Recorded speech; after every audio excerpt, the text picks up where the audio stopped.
What's going on, my beautiful people? This is your boy Belly, bringing you guys back another build video. We have hazard protection with damage. This has been in my library for a while. I have this in my loadout. I always use this for hazard protection. It's still my viable hazard protection. I know that there's a new gear set out now with Cavalier. We're providing you extra hazard protection and 100% hazard protection. I promise you guys, you do not need 100% hazard protection. Now that it's up to you. You can still use that just because it's a new gear set and you want to test it out. That is cool. It's up to you. I'm not stopping you from doing that. But personally, I prefer damage with my builds. So this is a hazard protection build with damage. It is viable. You get 90% if it's fully maxed out. Mine is currently missing 2.5% hazard protection and a little bit of critical hit damage and a little bit of critical hit chance. But it provides 90% hazard protection all around, and I can put on a mod depending on where I want to go. I can either go 100% bleed, 100% blind, or 100% ensnare, or 100% shock. That's why I love using this build, because I can put my 100% to a specific status effect that I get interrupted with a lot. Currently right now it's the shock meta due to the fact that there's a lot of shock being used within PvP and PvE due to the St. Elmo. So people are running a lot with that, and there's other builds or other sets that utilize the shock. Now, I'm going to show you guys an example of what this will be looking like in a conflict open world on heroic with 3 derivatives. And in the gun range, just so those who like stats, you can see the stats. I will show you guys the stats as well, but I'm talking about those who like to see the DPS stacks. We're probably averaging between the FAMAS and the St. Elmo between 3 mil. Now, most of these, the talents I'm using is Adrenaline Rush and Unbreakable, as well as you guys see, I have Grupo, Seska, Y'all Gear, and the Picaro's Holster with Defender Drone. And booster. Now the booster is just for those who think that you don't get 100%, but even if you don't get 100% and you want 100%, you can use a booster. Just sit the booster down right underneath you and just sit in it with hazard protection on. I'm telling you, you're not going to get any status effects on you. So this is a viable alternative for those who want damage on top of their hazard protection. Now, as you guys can see, the stats, we are running with 57%, 52, between 52 to 57% critical hit chance. Obviously, like I said before, we are missing a little bit of critical hit chance there, as well as critical hit damage is between 107 and 127. Now, as you guys can see, yes, there we go. Our resistance is like 87%.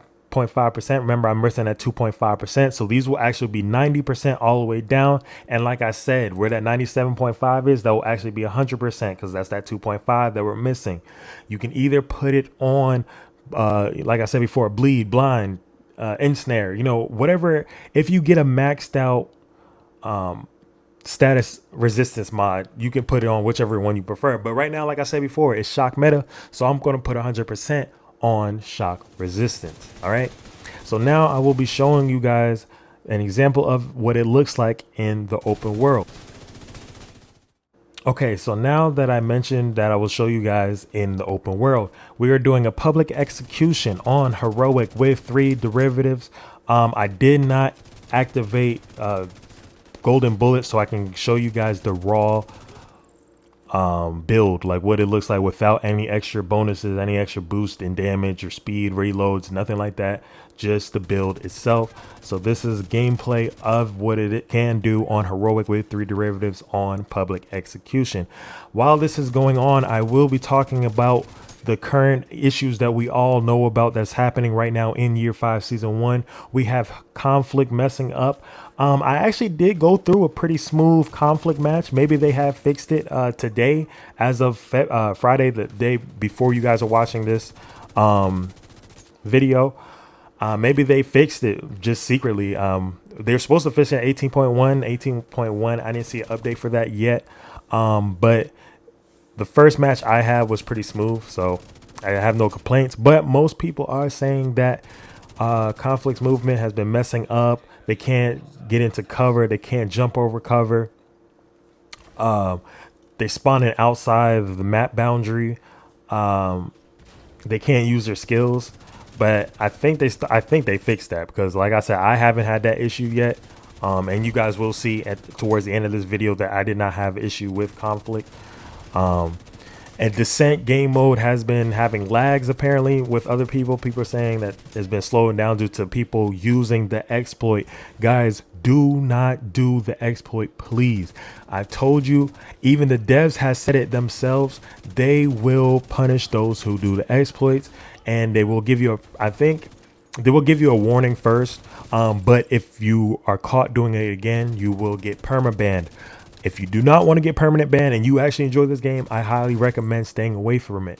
This is also a disgrace to those who have high SHD levels, because nobody can take you seriously, because nobody knows if you did it legitly.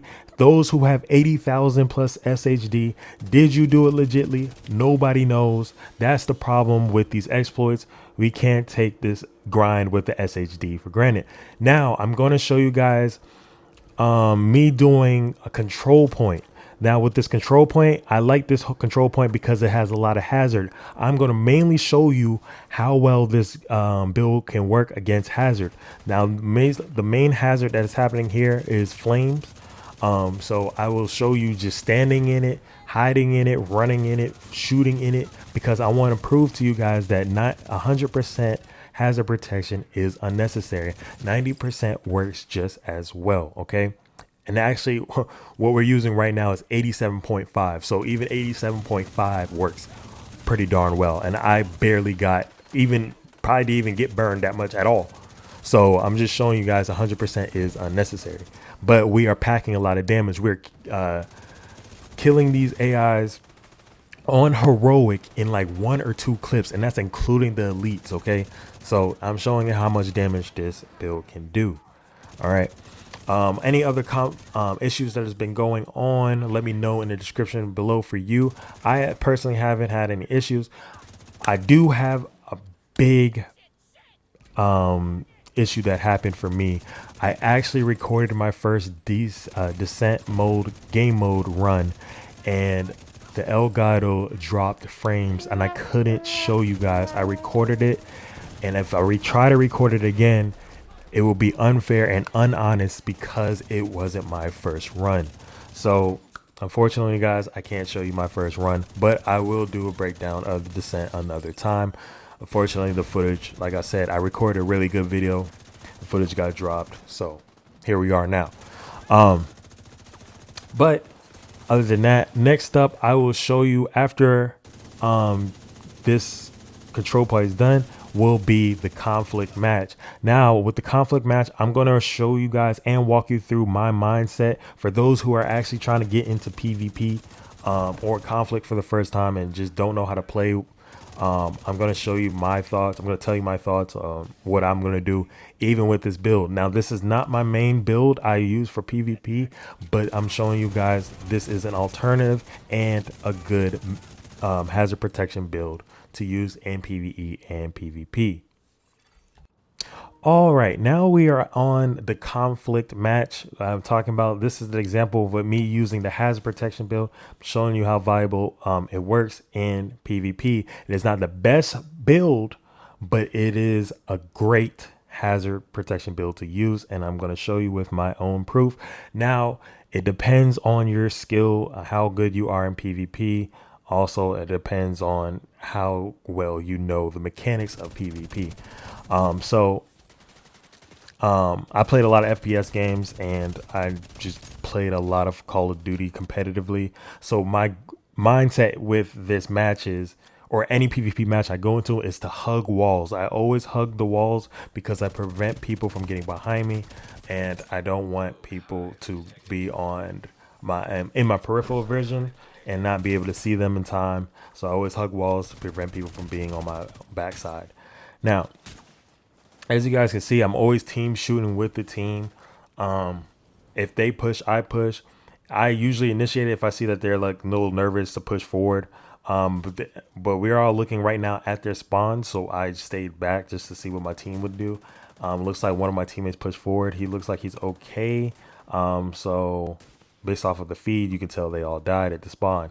So now the spawn flipped, okay? For those who don't understand this map, I didn't understand it either. I just learned it by just playing. So what you guys are going to have to do, I'm only level 22, so I haven't played a lot of conflict, like a lot of matches to be level 100.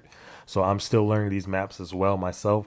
So what you just got to do is just get in there and just learn it. If you want to learn how to be good at PvP, just get in and learn how to play PvP, whether it's Dark Zone or Conflict. You just play a lot of it, and eventually you'll understand what builds work, what builds don't work, what mechanics to use when and where, what skills to use when and where, and what movements to do and all that stuff, etc., etc. Then eventually you'll know what the map looks like, what it feels like, and it'll become second nature to you. All right. So next up, I move forward because I know I have my teammates on my back. I see that one of my guys died behind me, but my teammate's still fine behind me. So they must have finished the guy off that was behind me.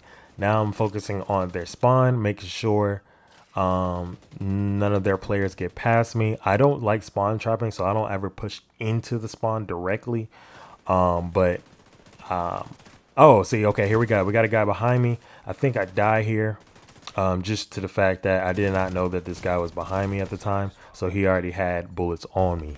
I'm rocking a 1.7 armor, so I don't have as much armor as my main build has 2.0 armor, but we are more focused on hazard protection in this with this build. Now they didn't use a lot of status effects, thankfully, but either way it wouldn't have affected me. But I just wanted to show you what the raw damage would do in a match, even if the other side doesn't have hazard protection.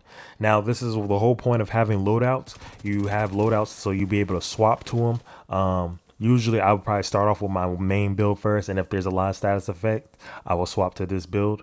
But this build also works well. I can just run this build throughout the entire match like I'm showing you right now and put focus fire on guys. And I'm gonna prevent him from getting this kit. I know I'm getting shot, which is not good. I knew that was gonna happen because I wanted to finish off that kill. I didn't want him to get that kit off, but apparently my teammates weren't there and to help me focus fire on those two guys to the right of me. So I died there.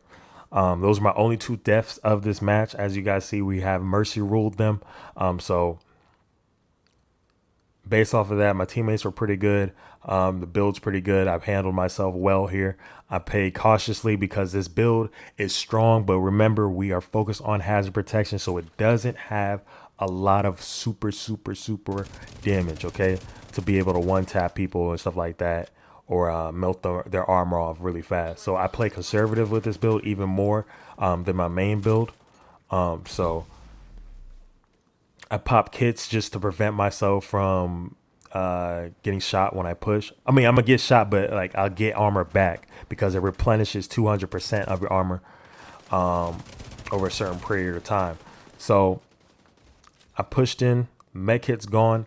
So now I'm just staying back just to see what they're gonna do. We got 20 seconds left in the mercy rule spawn, so I'm just chilling at this point. I'm not gonna give up a death. As I can see, my guy died here. So I'm going to sit back and relax. I'm kind of nervous here because I have no armor kits and my unbreakable has been used. So I'm backing up and just preventing myself from dying at the end of the match. And that is it. I finished off the match in the lead, first place, with 5 kills, 2 deaths, and 2 assists with a pretty decent amount of damage, just to show you guys that the damage does well. So I'm going to show you guys in the next video how I got to expertise 23. And until next time, I'll see you guys later. Peace.